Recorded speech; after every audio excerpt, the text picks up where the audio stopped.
우리 지난 한 주간 동안 두 주간의 특별 새벽기도회 첫째 주간을 우리 정규성 선교사님 강사로 지냈습니다. 특별히 이번 특별 새벽기도회에는 두 주간 동안에 신약 성경을 완독하는 목표를 가지고 있습니다. 우리 성도님들께서 많이 기억하시고 또 한 주간 남아 있으니 더 기도하고 더 말씀 읽는 데 집중하시고 또 내일은 한 달을 시작하는 첫날이에요. 그래서 한 달을 시작하는 첫날은 우리 교회가 금년부터 월삭 새벽기도회로 어린아이까지 모든 성도들이 참여합니다. 더구나 이제 위드 코로나를 지금 국가에서 이렇게 선포를 하고 내일부터 모든 활동들이 다 이렇게 원활해질 가능성이 있는데 그 첫 시작을 첫 시간에 먼저 우리가 하나님 앞에 나와서 하나님께 의지하는 것 매우 의미가 있다고 생각을 합니다. 위드 코로나니까 여기도 가자 저기도 가자 그런 생각하고 계획할 수 있지만 먼저 우리가 하나님 앞에 나와서 기도로 시작할 수 있기를 바랍니다. 오늘 말씀은 한번 따라서 합니다. 초막절을 지키는 의미. 다음 주가 추수감사주일이에요. 그래서 오늘 저는 항상 감사절기는 한 주 전에 감사절 말씀을 미리 증거를 합니다. 오늘 본문 13절 말씀을 보면 너희 타작마당과 포도주 틀의 소출을 수장한 후에 7일 동안 초막절을 지켜라 그랬어요. 그리고 출애굽기 23장 16절에 보면 수장절을 지켜라. 수장절과 초막절은 다 절기적으로는 같은 말이에요. 표현이 다르죠. 수장절은 수장한다, 저장한다는 말이에요. 추수에서 수장절을 지키라. 이는 내가 수고하여 이룬 것을 연종에 밭에서부터 거두어 저장함이니라. 이 신명기 16장에는 세 가지 절기를 지키라고 하나님께서 명령하십니다. 첫째는 유월절이고 두 번째는 칠칠절, 다른 이름으로는 오순절, 초실절, 우리가 말하는 맥주감사주일이죠. 그리고 오늘 본문에 등장하는 초막절이에요. 그러니까 초막절 혹은 장막절, 수장절. 하나님께서 이스라엘 백성들에게 초막절을 지켜라. 뭐 때문에 그랬을까? 제가 오늘 설교의 핵심을 먼저 말씀을 드립니다.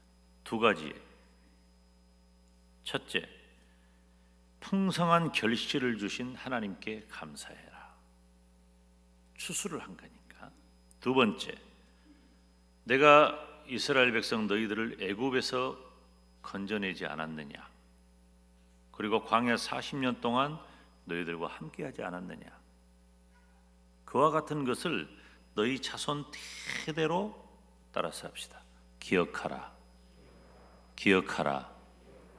기억하라는 거예요. 여러분, 우리 인간 존재는 꼭 기억해야 될 것은 잊어버리고요. 잊어버려도 될 것은 어떻게 그렇게 잘 기억하는지 몰라요. 연, 월, 일, 시, 그때 있었던 사람들, 눈빛, 표정, 어투 절대로 안 잊어버리지. 그러니 가슴이 멍이 드는 거예요. 하나님은 그런 건 잊어버리고 기억하라. 무엇을?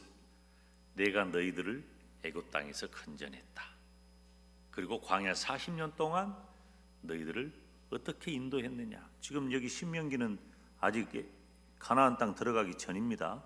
가나안 땅 들어가기 직전에 하나님께서 모세를 통해 이스라엘 백성들에게 율법을 다시 가르쳐 주는 거예요. 재교육하는 거예요. 왜? 가나안 땅에 들어가서 너희들이 하나님의 백성답게 살아야 되기 때문에 가르치는 거예요. 기억하라는 거죠. 레위기서 23장 43절에 보면 이는 내가 이스라엘 자손을 애굽 땅에서 인도하여 내던 때에 초막에 거하게 한 줄을 너희 대대로 알게 함이니라. 나는 너희 하나님 여호와니라. 알게 한다는 거예요. 기억하라는 거죠. 오늘 본문 15절에도 네 하나님 여호와께서 택하시는 곳에서 너는 7일 동안 네 하나님 여호와 앞에서 절기를 지키고 네 하나님 여호와께서 내 모든 물산과 내 손을 댄 모든 일에 복 주실 것을 인하여 너는 온전히 즐거워할지라. 아멘. 그러니까 보세요. 이스라엘 백성들이 농사를 하는 것은 언제 해요? 광야에서 한 거 아니에요. 명령이에요. 너희들이 이제 가나안 땅에 들어갈 텐데 가나안 땅에 들어가면 너희들이 농사를 할 것이다. 그 농사한 일에 대해서 너희들이 그 농사한 것에 대해서 하나님이 다 함께 해줄 것을 기억하고 잊어버리지 말아라. 그래서 초막절을 지키라는 거예요. 그러니까 초막절을 지키게 하시면서 첫째, 하나님께서 주신 모든 풍성한 수확을 감사해라. 둘째, 애굽으로부터 구원해 주신 하나님의 은혜를 잊어버리지 말고 기억하라는 것입니다. 이 시대를 사는 저와 여러분에게 초막절을 지키는 의미는 뭘까? 초막절, 수장절은 추수감사절을 말해요. 추수감사절. 이 초막절은 1년 중에 가장 이스라엘에게 큰 절기입니다. 왜 그럴까요? 추수하는 때니까. 그래서 모든 곡식을 수확을 하는 거예요. 수확한다는 것은 얼마나 좋고 복된 일입니까? 그 수확하는데 곡식들을 수확하고 특별히 이스라엘의 올리브 그리고 포도 이 수확을 하는 거예요.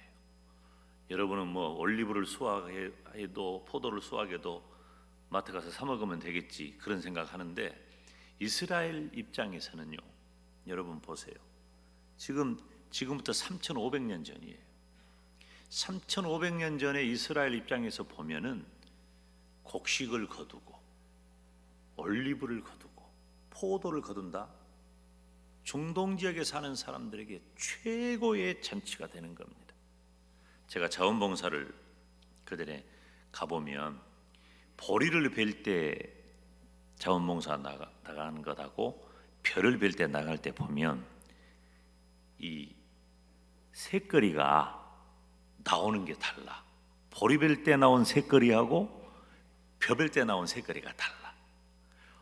이 벼 벨 때는 소고기도 나오더라고. 벼 벨 때는 풍성하게 나와요. 그러니까 보리 추수하고 이 벼 추수하고는 차원이 다르잖아요. 우리 생각에도 가을 추수가. 그래서 사람들은 우리가 가을을 다 하고 나면은 가을 끝나고 난 다음에는 아픈 것도 돌아보고 저장해 놓고 또 그것 가지고 이런저런 살림도 계획하고 다 진행하는 거예요. 그걸로 이제 김장을 또 담그고 겨울을 지내고 한 해 농사를 또 하는 거예요. 그러니까 가을 추수라고 하는 것은 굉장히 중요한 시기예요. 우리들에게도 그랬고 농경사회 시절에 지금도 그렇지만은 3,500년 전에 이스라엘에게 있어서는 이 가을에 추수한다는 것 이건 어마어마한 일인 것입니다. 특별히 이 추수감사절의 근본은 제가 말씀드린 대로 하나님의 명령이에요. 초막절, 수장절. 그런데 요즘 우리가 지키는 현대의 추수감사절은 한 해의 수확 그리고 한 해 동안 우리를 인도하신 하나님의 은총을 감사하는 거예요. 두 가지 의미가 있어요. 한 해에 우리가 수확을 하고 한 해 동안 나의 삶을 인도하신 하나님께 감사하는 것입니다. 한국교회에 영향을 준 것은 미국의 추수감사절입니다. 1621년에 이 영국의 청교도들이 영국의 국교도들에 의해서 핍박을 당해요. 믿음 지키고 살기가 어려워요. 그래서 믿음을 지키며 살기 위해서 자신들만의 세계를 꿈꾸고 배를 타고 대서양을 건넙니다. 그래서 1621년에 폴리머스라고 하는 항구에 도착을 해요.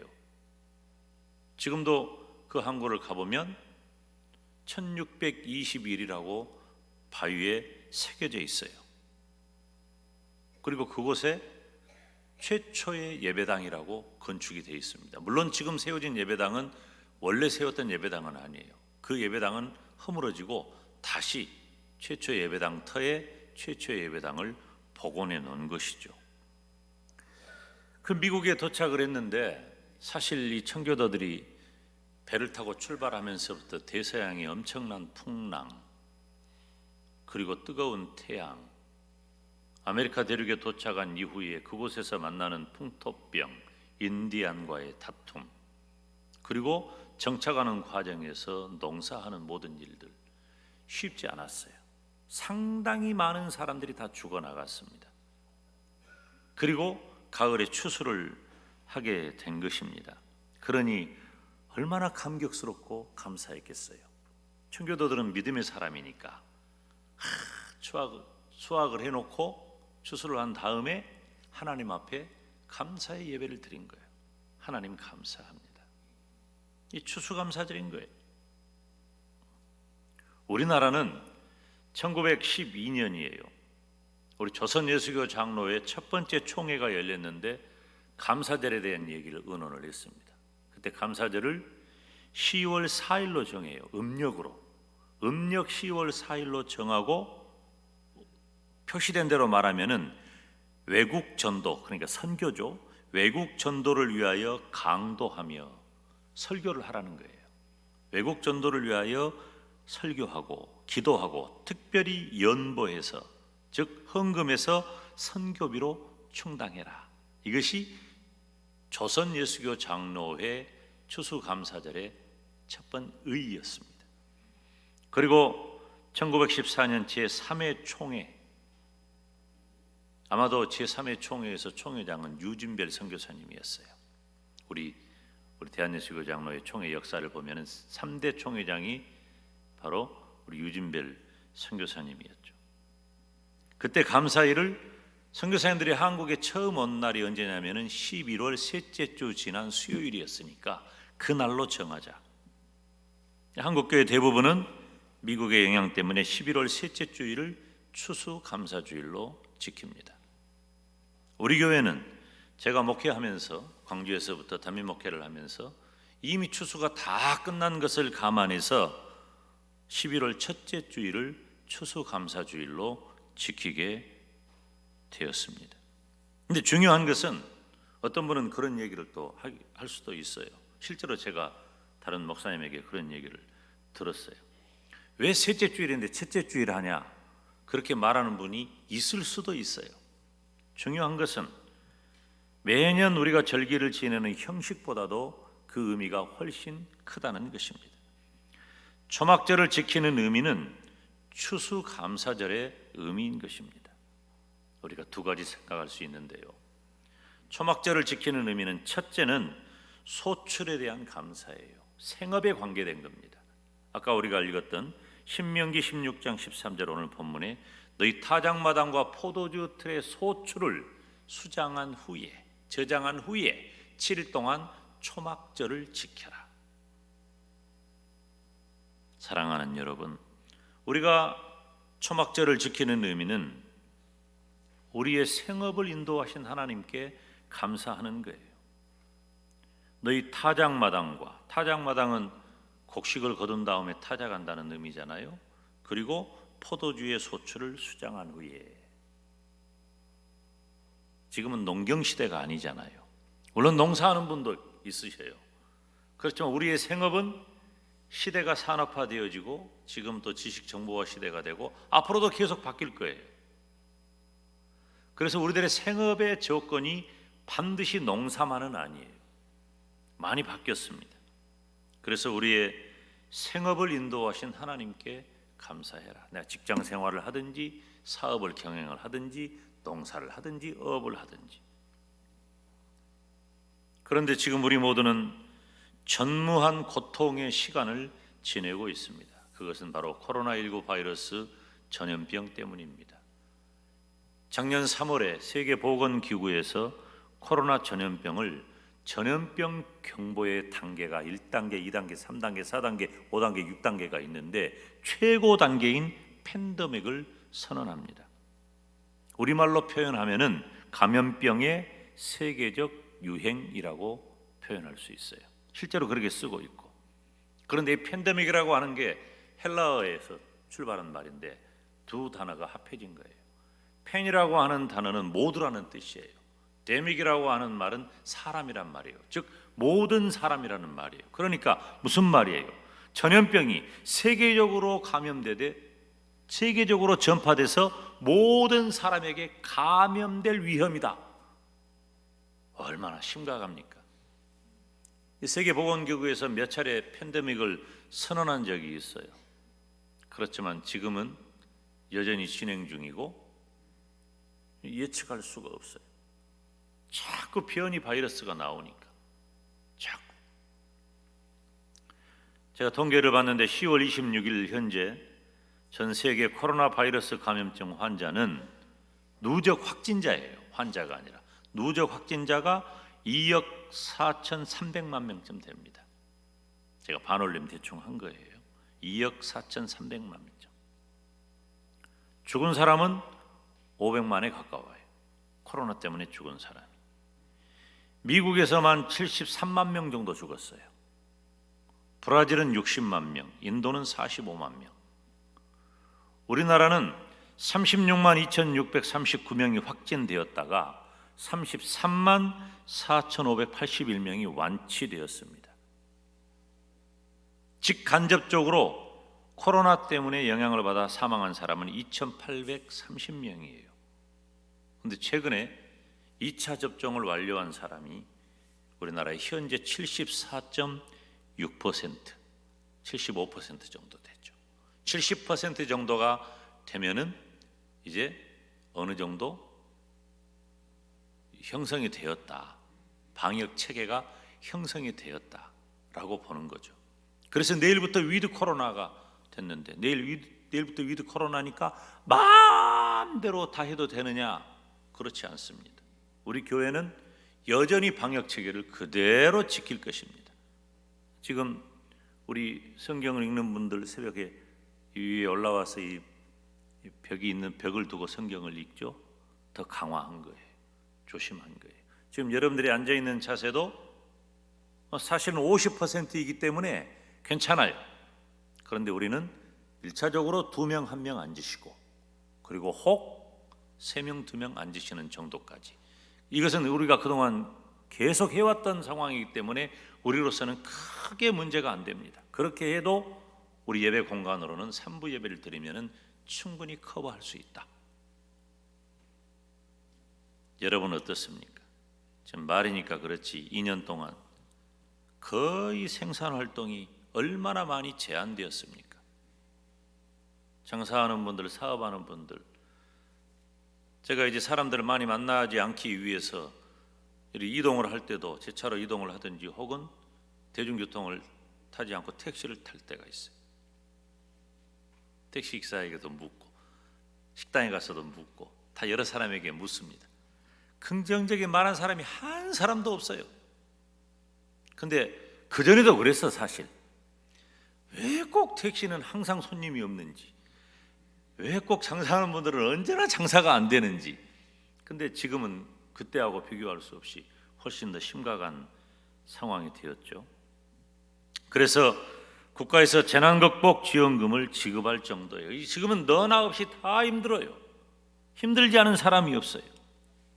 그래서 제가 작년에 위드 코로나 시대를 살아가는 성도의 진면목이라고 해서 기도하자, 진리 가운데 거하자, 사랑하자, 소망을 갖자, 인내하자, 하나님의 은혜가 있다 우리는 감사하자, 그 주제로 말씀을 전했어요. 금년에도 우리가 이 시대에 가장 많이 사용하는 몇 가지 단어들, 그 사회적 언어들을 성도들이 어떻게 영적으로 이해해야 할 것인가 제가 설교했어요. 동행, 책임, 착한 행실, 배려, 존중, 공존, 겸손, 나눔, 격려, 경청. 저는 성도들이 얼마나 험한 시대를 살아가고 있는지를 알아요. 그렇기 때문에 이 험한 시대를 살아가는 성도들이 이 시대를 잘 극복해 나가기를 원하는 담임 목사의 간절함이 있는 것입니다. 무엇보다도 우리는 믿음으로 하나님을 의지하는 것밖에 없다는 것을 고백하는 것입니다. 그런데 여러분 보세요. 우리가 뒤돌아보면 어려운 것이 지금 이때만은 아니었어요. 우리 민족의 역사를 지금 현존하는 세대에 역사를 살펴보면 일제 강점기를 지냈어요. 그리고 해방이 된 다음에 곧 전쟁이 일어났습니다. 전쟁이 끝나면서 남북이 분열되고 그 분열은 고착화되고 그 긴장은 지금까지 계속돼요. 전쟁이 끝난 이후에 세계에서 가장 못 사는 나라가 우리나라였습니다. 가난, 빈부의 차이가 어느 정도 있고 시대적으로는 다 괜찮은데 내가 게으르거나 내가 뭐 좀 일이 잘 안 돼서 가난한 게 아니고 아예 우리나라가 시대적으로 어쩔 수 없이 모두가 다 가난한 나라였어요. 외국에서 도와주지 않으면 먹을 것도 없는 나라였어요. 제가 어렸을 때 미국에서 가져온 그 담요 덮고 잤고요. 거기서 가져온 옷 입고 컸고요. 거기서 준 그 딱딱한 그 뭐지? 분유 같은 거? 그거 끓여가지고 타가소에서 먹었다니까요. 제 세대도 그랬어요. 그리고 좀 살만하니까 사업하는 분들, 직장 생활하는 분들 얼마나 어려웠던 IMF 외환 위기를 우리가 경험하지 않았습니까? 다 힘든 때는 언제나 있었어요. 우리가 지난 주간에 장례식을 세 가정을 했잖아요. 세 가정 장례식을 했어요. 그 세 가정 장례식을 한 가운데 정병관 집사님 가정이라든지 그리고 또 한 가정이 어디예요? 이면 집사님 그 가정, 그리고 또 한 가정 우리 지재근 집사님 그 성 집사님 가정인데 그 2교구 18구역에 성감래 권사님이 있으세요. 그 성감래 권사님은 98세로 천국 가셨어요. 제가 가만 생각을 해보니까 98년 사는 동안에 방금 제가 말씀드린 그 모든 어려운 시절을 다 겪은 거예요. 지금 이 자리에 지금 예배를 드리는 우리 성도들 중에서도 공감할 수 있는 어려운 시간을 우리들이 다 겪었습니다. 그렇지만 사랑하는 여러분, 그 어떤 어려운 상황, 어려운 순간에서도 하나님은 우리와 함께 하신 줄 믿습니다. 우리의 생업을 인도해 주신 줄 믿습니다. 금년에도 아무리 힘들고 어려운 상황이다 할지라도 하나님께서 우리와 함께 하셨음을 믿으시기를 바랍니다. 이스라엘 백성들이 광야 40년을 지냈습니다. 광야에서 40년을 지냈다? 좋은 일이 아닙니다. 편안한 일이 아니에요. 얼마나 힘들고 어려운 장막 생활을 했으니까. 그런데 그런 이스라엘 백성들에게 신명기 33장 26절로 28절은 이렇게 기록하고 있어요. 우리 같이 읽습니다. 시작. 여수르니여 하나님 같은 자 없도다. 그가 너를 도우시려고 하늘을 타시고 궁창에서 위엄을 나타내시는도다. 영원하신 하나님이 너의 처소가 되시니 그 영원하신 팔이 네 아래에 있도다. 그가 내 앞에서 대적을 쫓으시며 멸하라 하시도다. 이스라엘이 안전히 거하며 야곱의 샘은 곡식과 새 포도주의 땅에 홀로 있나니 곧 그의 하늘이 이슬을 내리는 곳에로다. 아멘. 사랑하는 여러분, 초막절을 지키는 의미는 나의 생업을 인도하신 하나님께 감사하는 거예요. 금년 한 해 동안 나의 생업을 인도하신 그 하나님께 감사하시기를 주님의 이름으로 축원합니다. 두 번째는 애굽 땅에서 인도하여 내신 하나님께 감사하는 거죠. 이건 구원의 문제예요. 레위기 23장 43절 말씀에 이는 내가 이스라엘 자손을 애굽 땅에서 인도하여 내던 때에 초막에 거하게 한 줄을 너희 대대로 알게 함이니라. 나는 너희 하나님 여호와니라. 초막절을 지키는 의미는 나를 구원하신 하나님께 감사하는 거예요. 출애굽 사건이 뭡니까?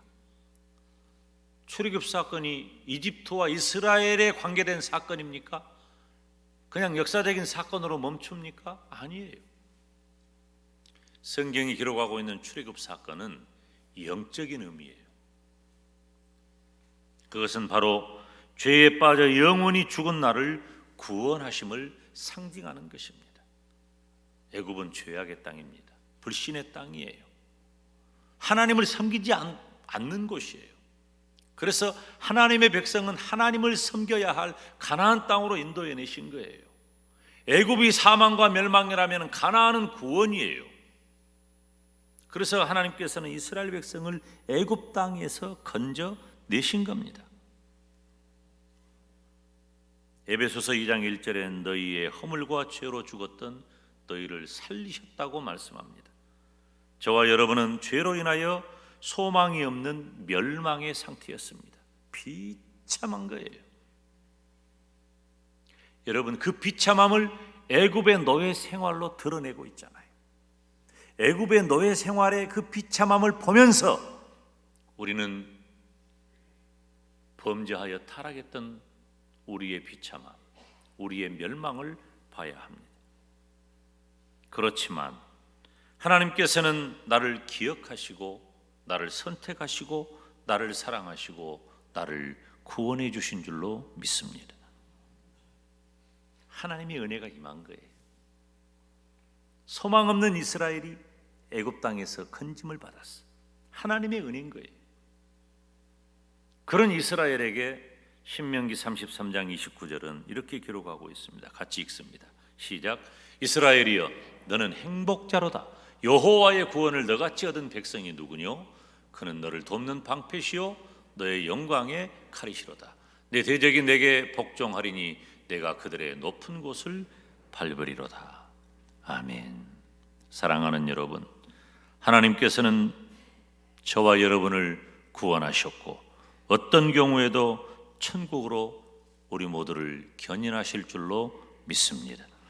그래서 초막절을 지키는 의미는 나를 구원하신 하나님께 감사하는 거예요. 감사라는 단어를 떠올릴 때 여러분 어때요? 감사할 수 있습니까? 감사할 만한 고백을 찾기가 어렵습니다. 지금 시대가 그래요. 감사할 만한 고백을 찾기가 어려워요. 진정한 감사는 어디에 있느냐? 내가 만난 상황이 아니에요. 내가 만난 상황은 언제나 변하기 때문이에요. 좋은 일이 있어도 그 좋은 일이 언제나 좋지 않아요. 지금은 좋지만 그것 때문에 내가 힘들 때가 온단 말이에요. 그러니까 내가 가진 어떤 여건, 상황 때문에 내가 감사해야 한다면 우리는 평생 좋았다 만 사람이 되고 맙니다. 좋을 때가 있지만 그걸로 끝이에요. 계속 좋지를 않아요. 오늘 예배 오신 분들 중에 목사님, 나는 아닙니다. 나는 평생 한 번도 안 좋을 때가 없었습니다. 항상 좋았습니다. 그런 말 마시오. 그런 분 있습니까? 다 바뀌어요. 다 바뀌어요. 저는 제 고백이 항상 감사하거든요. 나처럼 감사한 사람 드물어요. 너무너무 감사해요. 근데 다 여기 써졌어. 나도 다 써졌어. 그런데 하나님은 영원하십니다. 감사는 나에게서 있는 게 아니에요. 내가 무슨 어떤 여건 때문에, 상황 때문에 그래서 내가 감사해야 되겠다, 감사할 만하다. No. 하나님은 영원하시고 하나님은 변치 않으십니다. 그 하나님에 대한 신뢰, 그 하나님에 대한 믿음이 비로소 감사를 깨닫게 해주는 거예요. 우리는 2021년 추수감사주의를 맞이하게 되었습니다. 나를 구원하시고 금년 한 해도 나의 생업을 인도하신 그 하나님께 감사하시기를 바랍니다. 특별히 이번 한 주간 동안에 새벽에 하나님 앞에 나와서 말씀을 읽고 기도하는 중에 내게 주어진 감사가 더 풍성해지시기를 주님의 이름으로 축원합니다.